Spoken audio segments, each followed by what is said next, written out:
everyone, this is Amanda Silver Sister and welcome back to my YouTube channel. Today I want to talk with you about how the negative comments that we get on our gray hair can actually be a positive thing. And it really all is about how we reframe them in our head and the takeaways that we have after those negative comments.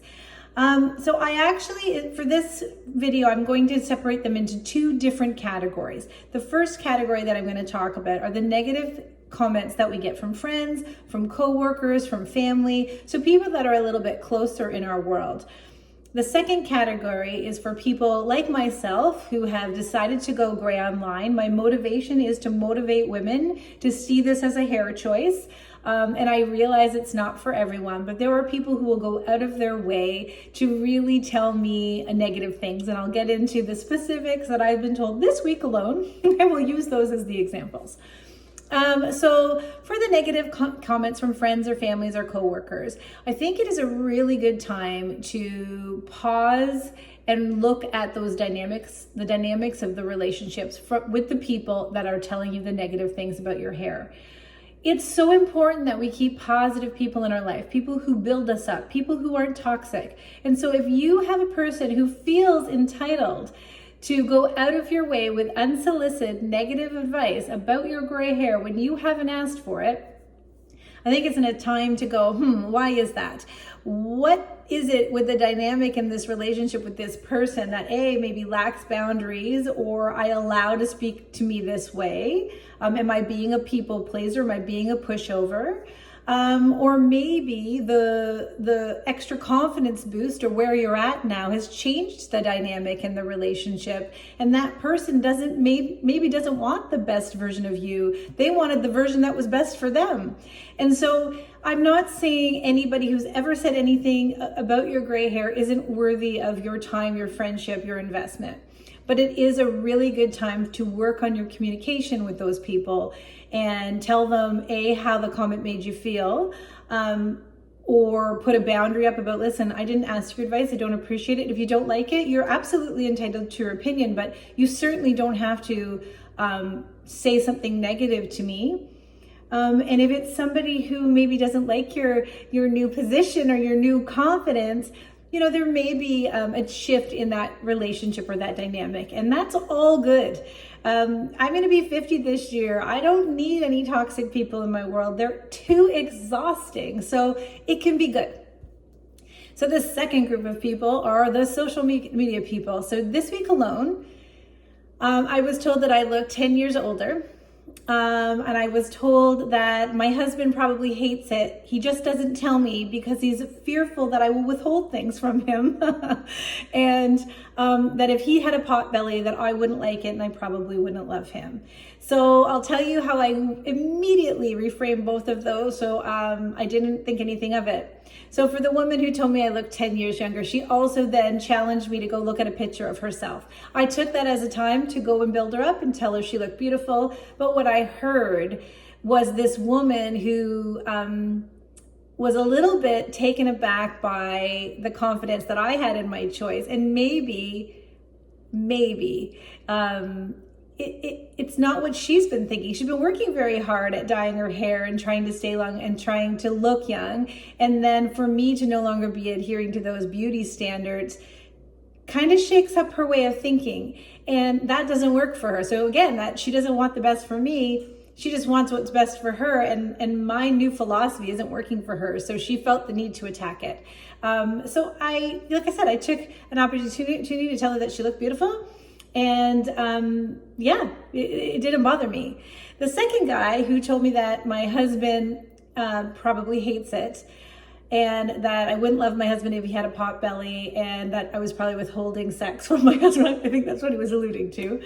I took this as a time to remind myself how fortunate I am that I have such a wonderful relationship, and that I in fact do have a husband who loves my gray hair, and he was actually the one who encouraged me to do it. And so I do love that our relationship is not just skin deep, that he loves me on a deeper level. I shared that comment with my husband. He got a pretty big kick out of it about the pot belly, because what he said, and I'm not going to say the F word on here, but he did say, well, you should tell that guy that I'm a bald, fat anyways, which he's not. But what I did is the takeaway I got from somebody criticizing me that way is I was reminded how fortunate I am to have what I do have in my life, the supportive network that I have, the people who love me for who I am, the husband who our relationship is a lot deeper than just surface level. I feel very confident growing old in my relationship with my husband. And then I actually felt a little bad for that guy. And I did comment. It was on one of the last three videos that I've made. So if you go back, you'll find it. And I did feel bad for him. Like maybe he has yet to experience a relationship that is more than skin deep. And then again, I'm fortunate that I have.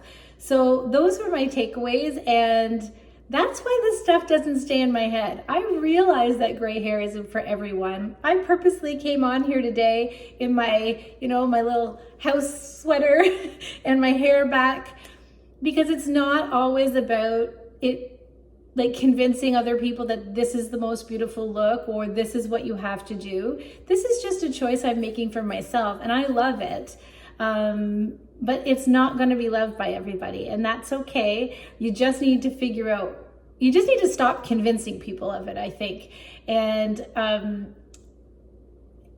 that's a weird thing to say because I'm trying to encourage women to view it as a choice. I'm not telling everybody go gray or else. And then I should mention another comment. It wasn't a negative comment, but it was a comment that made me think. So it was something along the lines of, you saying, getting older and that you're accepting that and your gray hair, like you're making it sound like gray hair is about getting older. And I guess for me and my journey, it has been associated kind of hand in hand with getting a little bit older. I don't think it makes me look any older than if I was a brunette, but again, you might think it does. But this woman just kindly reminded me, or maybe not so kindly, I don't know, it's hard to tell on comments, that I was actually siding with the people who were telling me that I look old by associating my gray hair with my aging, because many people go gray in their teens. And I thought the takeaway I had from that was not that I was attacked, not that she was mad at me. I don't know.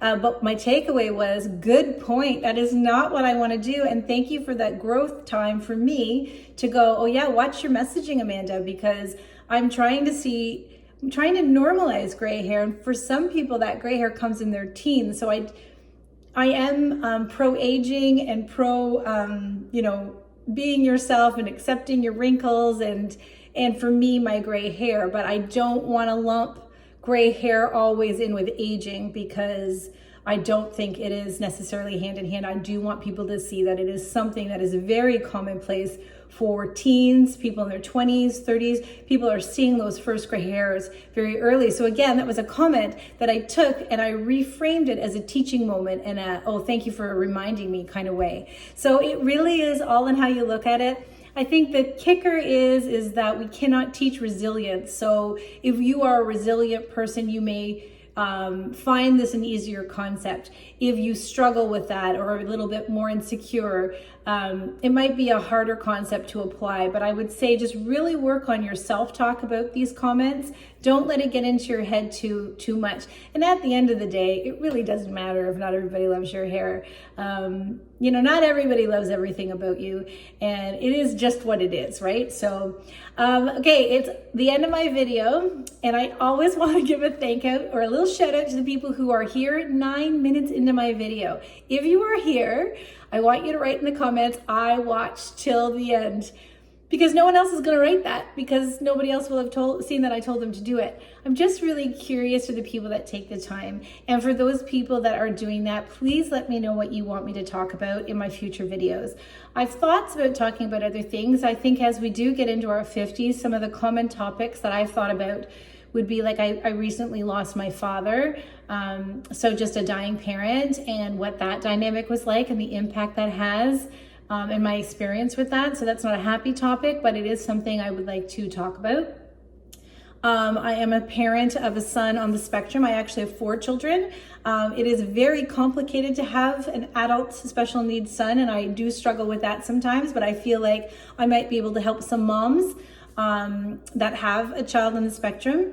And then go back to things like, skincare, makeup tips. I am in no way a makeup artist, but I can tell you what to do. You might be able to apply the concepts better than me.